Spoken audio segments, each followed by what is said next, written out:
আসসালামু আলাইকুম। Welcome back to my channel. আজকে আপনাদের সাথে শেয়ার করব গরুর কালাভুনা রেসিপিটি। কালাভুনা তো আমাদের সবারই খুব পছন্দের, কিন্তু কালাভুনা হয়তো আমরা অনেকেই পারফেক্টভাবে করতে পারি না। আজকে আমি খুব সহজ উপায়ে পারফেক্ট ওয়েতে এই অথেন্টিক স্বাদের কালাভুনাটা করে দেখাবো। এই কালাভুনা রেসিপিটি ফলো করে রান্না করে দেখবেন কি অসম্ভব মজার এই কালাভুনা। চলুন তাহলে দেখে নেওয়া যাক।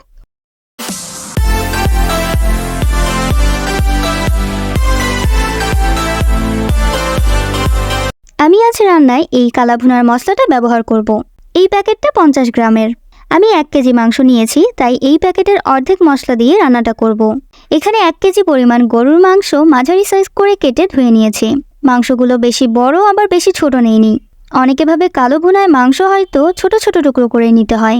না, রান্নার পর কিন্তু মাংসগুলো অনেক ছোট ছোট পিস হয়ে যায়, তাই আমি একটু মাঝারি সাইজ করে কেটে নিয়েছি। তারপর এখানে 5-6টা পেঁয়াজ কিউব করে কেটে নিয়েছি, আর 2টা পেঁয়াজ কুচি করে নিয়েছি। এখানে 3টা পেঁয়াজ আর 1টা রসুন কুচি করে নিয়েছি বাগারে দেওয়ার জন্য। যেই পাত্রে আমি কালাভুনাটা রান্না করব, ওই পাত্রে আমি মাংসটা মেখে নিব। প্রথমে এতে 6-7টা এলাচ আর 2টা শাহি এলাচ দিয়েছি। তারপর দারচিনি আর তেজপাতা দিয়েছি। এখন মাংসগুলো পাত্রে নিয়ে নিচ্ছি। তারপর আদা, রসুন আর শাহি জিরার পেস্ট দিয়েছি।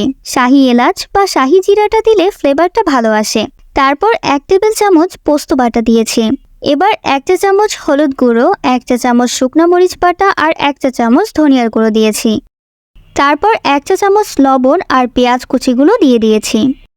তারপর প্যাকেটের যে অর্ধেক মশলাটা ব্যবহার করব, অর্থাৎ 25 গ্রাম, তার অর্ধেক প্রথমে এখানে দিয়েছি আর বাকি অর্ধেক শেষে দিব। তারপর সরিষার তেল দিয়ে দিচ্ছি। আমি এই রান্নায় সরিষার তেল আর সয়াবিন তেল দুটোই ব্যবহার করেছি। তারপর দিয়েছি সয়া সস। এবার পরিমাণ মতো টমেটো সস দিয়ে দিচ্ছি। এখন হাত দিয়ে ভালো করে মাংসটা মেখে নিয়েছি। এবার পাত্রটা চুলায় বসিয়ে একটু নেড়ে ঢেকে দিয়েছি। প্রথমে হাই হিটে কিছুক্ষণের জন্য রান্না করে নিব। একটু পর পর মাংসটা নেড়ে দিয়েছি যাতে নিচে না লেগে যায়।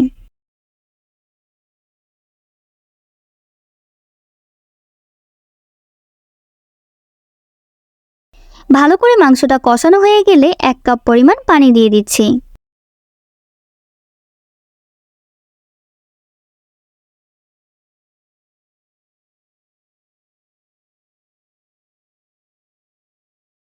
এবার একটু নেড়ে ঢেকে দিচ্ছি।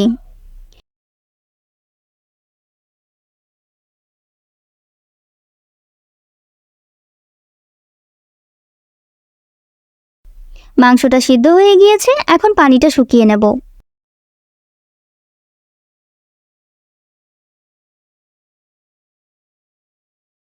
এবার কিউব করে রাখা পেঁয়াজগুলো দিয়ে দিচ্ছি।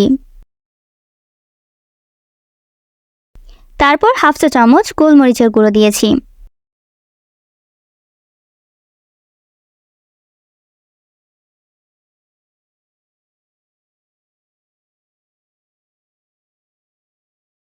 এখন ভালো করে মিশিয়ে চুলার আঁচটা লো হিটে দিয়ে ঢেকে দিয়েছি।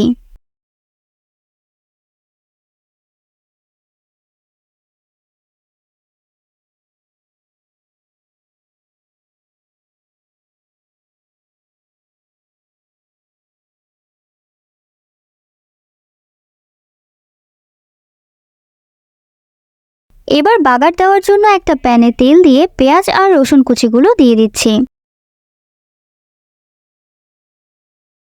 তারপর দিয়েছি 3টা শুকনা মরিচ।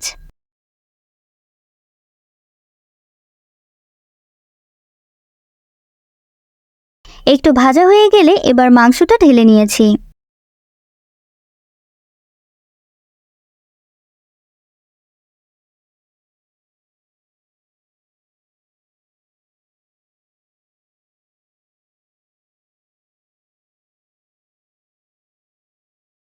এবার ভালো করে মিশিয়ে বাকি অর্ধেক কালা ভুনার মশলাটা দিয়ে দিচ্ছি। এখন ভালো করে মাংসটা নেড়ে নিচ্ছি।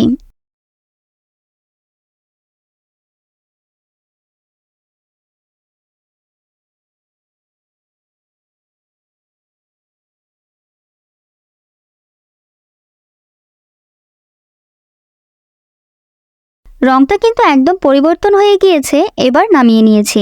মাংসগুলো কিন্তু একদম পারফেক্টলি কুক হয়েছে। দেখতে যেমন লোভনীয় লাগছে, খেতেও কিন্তু অসম্ভব মজার এই কালাভুনাটা।